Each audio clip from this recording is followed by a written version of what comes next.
Bom dia, bom dia, bom dia a todos que estão aqui no YouTube, Instagram e Facebook. Deixa eu verificar se está tudo certinho aqui nas redes sociais. Seja muito bem-vindo ao episódio de hoje do Artigo em Foco, em que eu vou te ensinar como você pode destravar de vez na hora de aplicar o seu teste de hipótese para variáveis contínuas ou discretas. E quem está aí assistindo na reprise, não deixe de acompanhar tudo que está disponível aqui nesse nosso encontro. Eu me chamo Ana Godoy e eu ajudo pessoas da área da saúde a escreverem seu artigo científico em um mês, de uma forma descomplicada.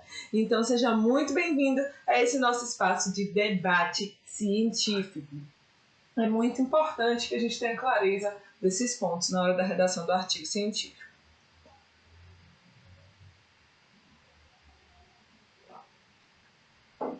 Então hoje você vai aprender como não errar na hora de aplicar o teste de hipótese. Ai, Ana, o que é um teste de hipótese? Eu fico confusa em relação a isso. O que representa na prática? Tudo começa a partir do momento que a gente delimita o nosso objetivo. Então, eu preciso pensar em um objetivo de uma forma prática para conseguir ter uma hipótese.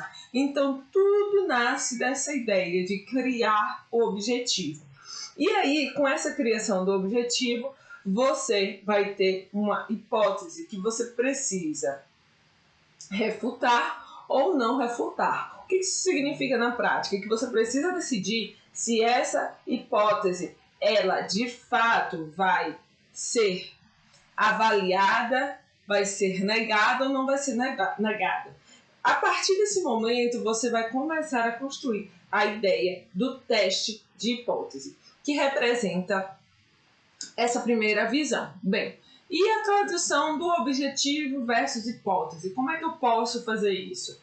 Você sempre vai pensar que tem uma pergunta de investigação.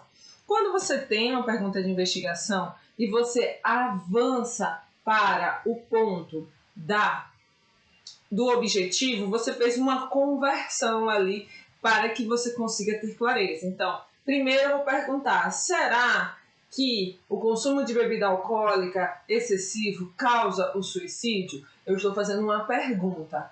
Quando eu transformo isso em objetivo, eu vou estar dizendo, eu vou avaliar a associação do consumo de bebida alcoólica com o suicídio. Então veja que eu já fiz uma transformação desse processo.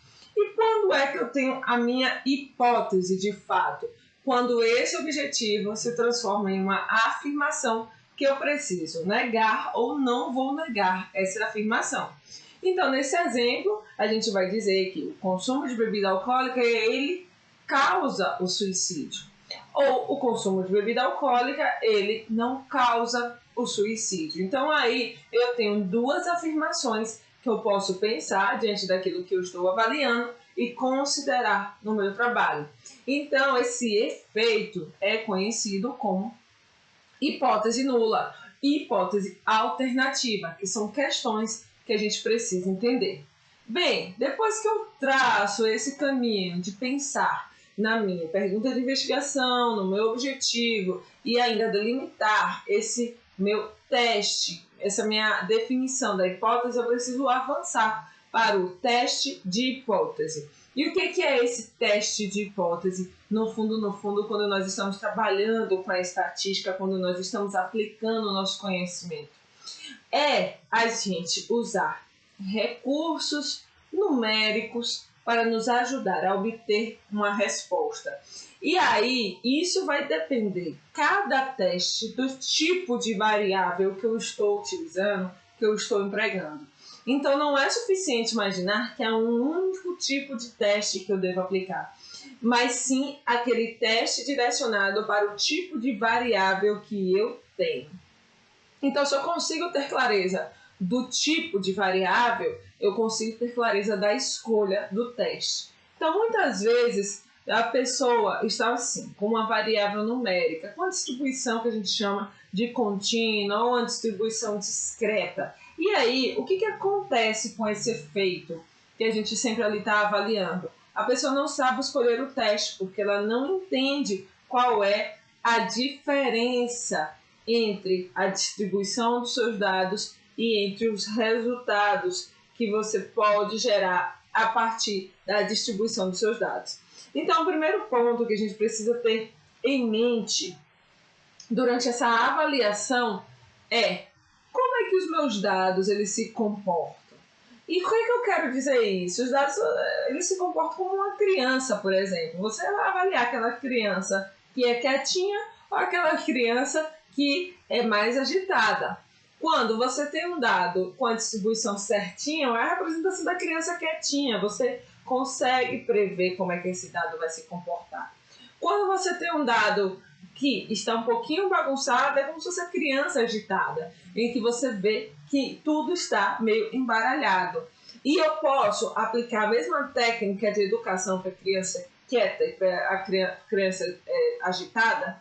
Não, eu tenho que entender as particularidades de cada criança para conseguir educá-la da forma correta. Então, não é a mesma medida e a mesma dose, a mesma medida para ambas as crianças. Cada criança precisa de um direcionamento conforme o seu comportamento.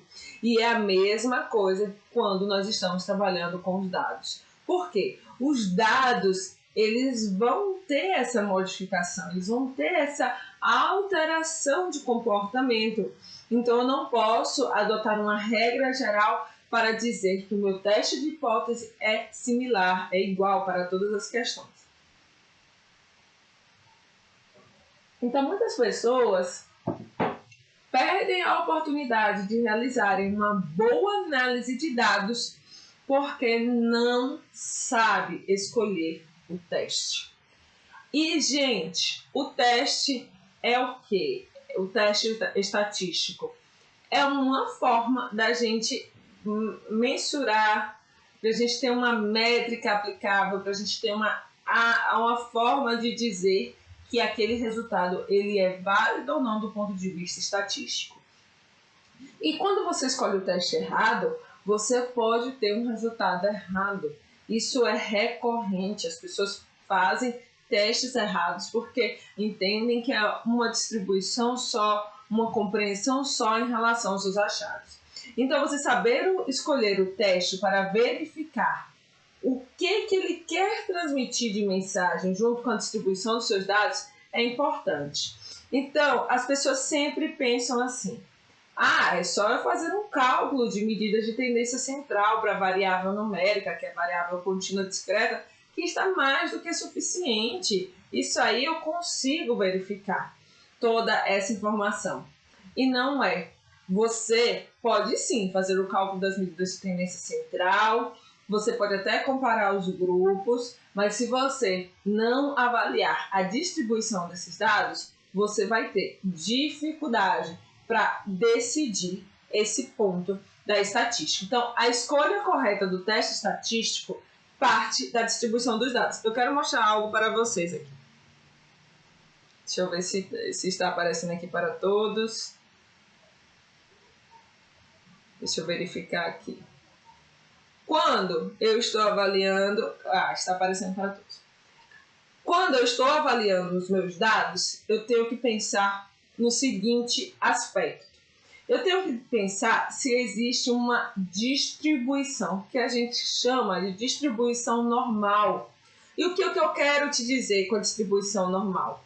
É quando a gente tem uma série de informações, de dados específicos, e os dados apresentam essa curva em forma de sino. E o que isso significa na prática? Que a minha distribuição é normal e que os meus dados, eles são homogêneos. E aí, se eu tenho esse tipo de distribuição, eu vou escolher um tipo de teste específico. Então, eu não vou agir arbitrariamente na escolha do meu teste. Agora, se eu não tenho a minha distribuição com essa curva em sino, que a gente chama de distribuição normal, a gente não vai poder aplicar um teste que retrate uma normalidade. Então é muito importante a gente compreender essas ideias na hora que a gente está escolhendo o nosso teste. Então, a curva ensina é o primeiro ponto. Ah, Ana, mas eu não tenho um histograma aqui, que é o nome, né, desse gráfico que a gente faz para validar de fato essa questão da curva ensino. O que eu faço? Você tem que verificar, compreender essas ideias na hora que a gente está escolhendo o nosso teste. Então, a curva ensina é o primeiro ponto. Ah, Ana, mas eu não tenho um histograma aqui, que é o nome, né, desse gráfico que a gente faz para validar de fato essa questão da curva ensino. O que eu faço? Você tem que verificar se as suas medidas de tendência central têm similaridade. O que você quer dizer com isso na prática? Eu quero te dizer que se você tiver uma média, uma mediana que tenha e uma moda, que são medidas de tendência central com valores próximos, isso representa que você potencialmente tem uma distribuição normal. E aí, a partir desse momento que eu vou pensar no meu teste de hipótese para variáveis contínuas. Então, a clareza desse dado, a clareza dessa informação faz toda a diferença nesse momento de você conseguir avaliar os achados que você está trabalhando. Bem, então essa é uma questão muito importante que a gente não pode deixar de compreender. Essa distribuição dos seus dados. Então, o que as pessoas acham? Deixa eu tirar aqui essa figura. Então, o que as pessoas normalmente acham quando estão fazendo suas análises de dados? Ah, que eu posso utilizar teste T para tudo. E aí sai difundindo que o teste T é o único teste de hipótese que você pode fazer quando você tem uma variável em que você quer avaliar a média, a mediana, o desvio padrão, a moda. Então, é só esse tipo de teste.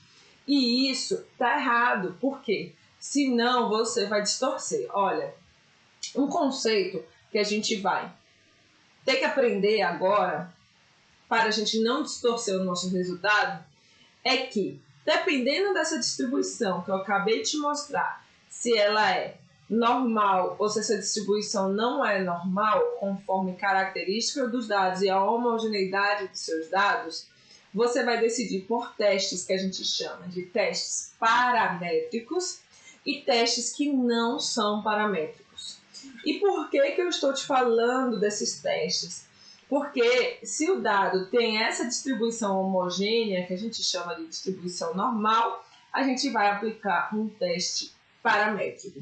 Se o dado não tiver essa distribuição homogênea, que é essa distribuição não normal, que é quando a curva não é um sininho, a gente vai aplicar um teste não paramétrico. Então, é muito importante a gente começar a distinguir esses aspectos e esse ponto na hora que a gente está avaliando o nosso teste de hipótese. Então, a gente começa a entender que não existe somente teste T e que existem outros testes durante esse processo. Vou contar aqui uma história interessante para vocês. Quando eu estava escrevendo a minha dissertação, eu apliquei esses testes e fui fazer a avaliação. E é interessante como a gente precisa ter muita atenção nesse processo. Fui fazer a avaliação e aí eu estava rodando a minha análise de dados, colocando todas as informações ali dentro do processo de escrever cientificamente. E aí, quando a gente vai treinando o nosso olhar para o processo, a gente fica muito mais crítico em relação ao dado. E aí a minha orientadora olhou o resultado e disse assim: você aplicou aqui um teste que não está adequado para o seu resultado. Aí eu falei assim: mas professora, eu apliquei o teste que está recomendado no livro. Aí ela falou assim: mas você avaliou a distribuição dos dados para aplicar o teste? Porque as suas medidas de tendência central não estão harmônicas aqui. E além disso, você tem um problema no seu desvio padrão, que é um desvio padrão que está fora do contexto esperado para essa distribuição. E aí eu fui parar e revisar. Realmente, eu tinha aplicado um teste paramétrico para uma distribuição que era não normal. E isso causou uma distorção, porque eu tive significância estatística naquele teste. Quando eu fui aplicar o teste que respondia à distribuição não normal, eu perdi a significância estatística do meu resultado. Então, gente, por que eu estou contando essa história? Para você entender que é necessário você avaliar adequadamente esse teste. Aí tem uma questão muito importante. Eu tenho o meu teste aqui disponível. Eu vou aplicar esse teste da mesma forma sempre? Também não. Vai depender do número de observações que você tem. Então, o que eu quero te dizer? Que nem tudo se resume ao teste T. Você precisa entender o tamanho da sua amostra. Você precisa entender o número de informações que você tem em relação à média. Porque eu posso ter uma amostra de 1000 pessoas, mas para aquela informação que eu quero calcular a média, eu posso ter 30. Então, você tem que entender que dentro da sua amostra tem uma subamostra que fala sobre aquilo. E aí você precisa saber qual é o teste que você vai aplicar conforme o tamanho da amostra. Então, a gente precisa vencer essa nossa barreira de compreensão da distribuição dos dados. E na estatística, isso faz todo o resultado, e quando a gente na estatística, isso faz toda a diferença no resultado, faltou a diferença, toda a diferença no resultado, e ainda a gente pode acabar trazendo informação errada para a ciência. E não é isso que você quer, trazer informação errada. Você precisa trazer aquilo que é correto, aquilo que é coerente com o que nós estamos atuando e com o que nós estamos trabalhando. Bem, então, você sempre vai considerar esse ponto. Quando você estiver pensando na aplicação do teste, não esqueça de ver tamanho da amostra e distribuição dos dados. É muito importante que isso fique claro para quem está realizando esse processo. Agora, um jeito errado que as pessoas sempre fazem é não realizar o histograma. O histograma é o reflexo desse gráfico que eu mostrei em forma de sino. Então, o histograma é importante, porque com o histograma eu consigo inspecionar, trazer a informação visual e com isso fazer essa imagem de como os meus dados estão distribuídos. Então, as pessoas acabam entendendo que não é necessário aplicar outros testes para avaliar. Eu me lembro de uma banca que eu participei, de uma dissertação em que a aluna falou o seguinte, na banca, falou todos os dados, disse que aplicou todos os testes, e eu fui olhar a seção de análise dos dados dela, e aí na seção de análise dos dados não tinha descrito que ela tinha realizado ou não o histograma e nem tinha mostrando na dissertação. Veja que é um detalhe muito bobo se você pensar, é só um gráfico, mas é o gráfico que te dá norte sobre a distribuição desses dados. Tem outros testes que você também pode fazer para avaliar esses dados. E esses outros testes, eles são importantes quando você está querendo escrever cientificamente, porque eles também vão te dar uma significância em relação à normalidade desses dados. Um deles é o Kolmogorov-Smirnov, que você consegue rodar esse teste e avaliar se os seus dados têm uma distribuição normal conforme a significância estatística, um valor de P que ele vai gerar. Então, se você está aí com dados que precisa avaliar a diferença média entre os grupos, toma cuidado com a escolha do teste. Não é só rodar o teste T, mas é pensar quais são as variações de testes que existem voltados para a sua necessidade. Então, isso é muito importante. Agora, quando você aplica os testes adicionais para validar os resultados do histograma, como o que eu acabei de dar um exemplo agora, você vai conseguir ter uma validação mais aprofundada acerca dos seus resultados analíticos e da decisão que você vai aplicar na hora de realizar essa comparação de grupos. Então, assim, gente, eu posso transformar a minha medida descritiva em um resultado interessante, ou seja, o meu dado em que tem essa caracterização, essa distribuição conforme média, mediana e o desvio padrão, eu posso trazer robustez com teste estatístico? Pode sim. Então é bem interessante. E isso, teve uma pergunta aqui, quando usar o teste Shapiro-Wilk. Esse teste, ele é bem legal e a gente precisa considerar o tamanho da amostra. Então, cada teste que a gente aplica, a gente precisa avaliar o tamanho mínimo da amostra quando a gente está fazendo o nosso teste de hipótese. Então, assim, os pontos de corte que você vai aplicar estão relacionados com isso. Então, muitas vezes, o que você precisa ter clareza na hora da decisão desses testes que você vai estar aplicando, dos seus testes de hipótese, é justamente esse tamanho. Então, tem valores, tem testes que você vai direcionar quando você tem uma amostra com até 30 indivíduos, tem testes que você vai direcionar quando você tiver uma amostra com até 500 indivíduos, e tem testes que você vai direcionar quando você tem amostras com valores superiores a 500 indivíduos. Então, o Shapiro-Wilk você vai aplicar dentro dessa condição, avaliando o tamanho da sua amostra que você quer aplicar. Então, a única questão que você vai pensar é isso, o tamanho da amostra e a distribuição dos seus dados. Se tiver uma distribuição normal, você vai tomar essa decisão da seleção do teste que você quer aplicar. Então, é bem interessante a gente pensar sobre esses espaços. Então, existem vários testes que a gente vai denominar e vai caracterizar. Bem,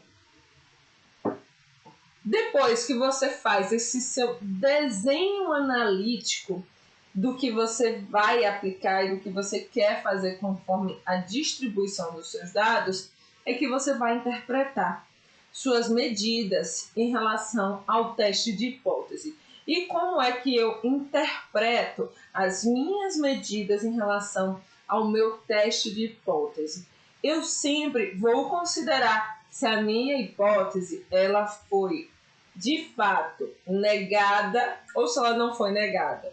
É interessante a gente ter cuidado na nossa fala em relação a essa interpretação do teste.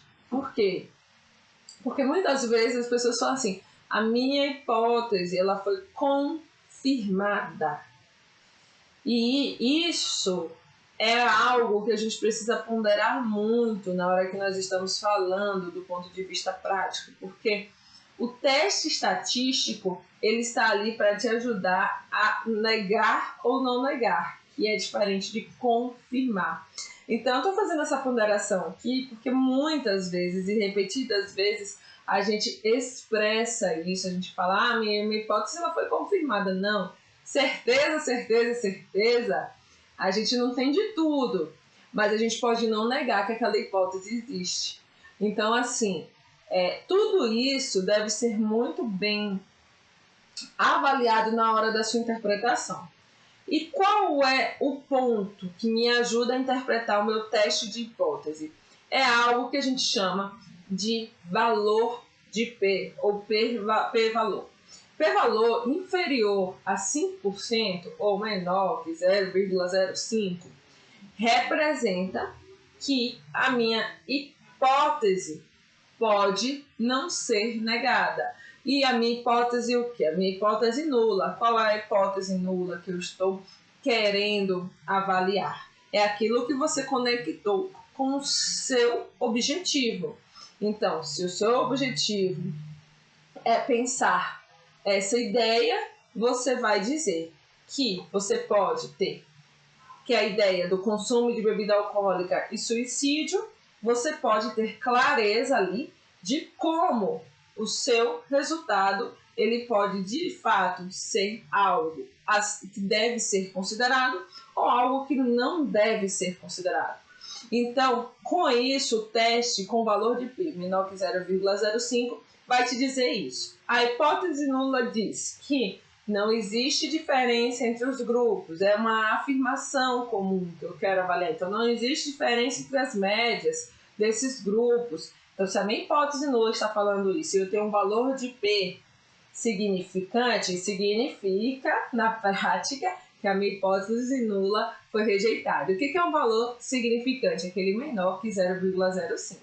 Agora, se na minha hipótese, e aí automaticamente não nega a hipótese alternativa. O que é a hipótese alternativa? É aquela que diz que os grupos são diferentes, que as médias dos grupos são diferentes durante esse processo.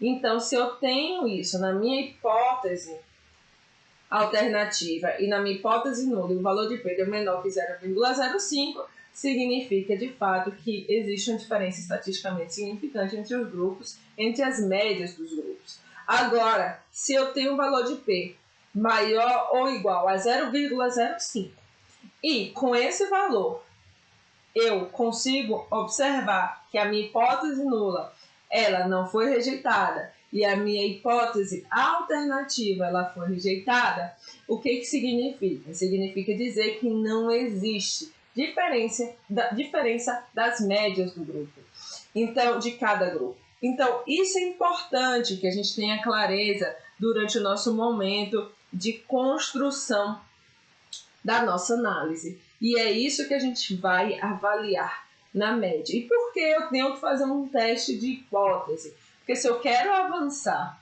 para o meu modelo de regressão, que é um modelo mais aprofundado do meu dado, se eu quero ter clareza disso, eu preciso saber a distribuição. Então, eu não aplico qualquer modelo. Eu não falo simplesmente de uma regressão linear de forma arbitrária.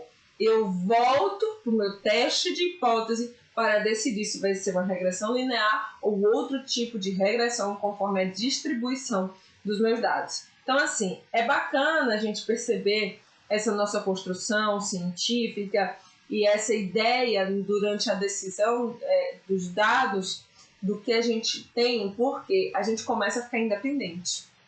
A gente começa a ter clareza do que deve ser feito. Todas as vezes que eu ministro disciplinas de epidemiologia ou que eu ministro disciplinas de estatística para pós-graduação, eu sempre retomo esse ponto. O que você espera? É ser independente. Então, é importante aprender essas características. O programa estatístico ele vai rodar para você automaticamente a sua análise.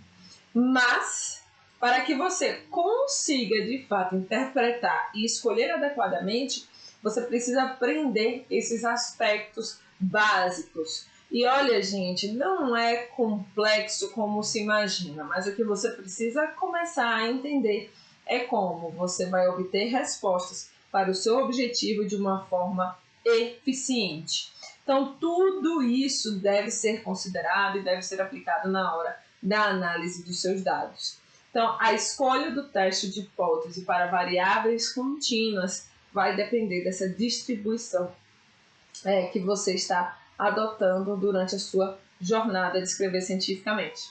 É muito comum a gente aplicar esse tipo de teste quando nós estamos fazendo algum tipo de estudo de intervenção, especialmente com dosagem ou com um desfecho que a gente quer avaliar se aumentou ou diminuiu determinado evento, como por exemplo, se eu quero saber se o IMC aumentou, se o IMC diminuiu. Então é muito comum nesse tipo de estudo a gente avaliar.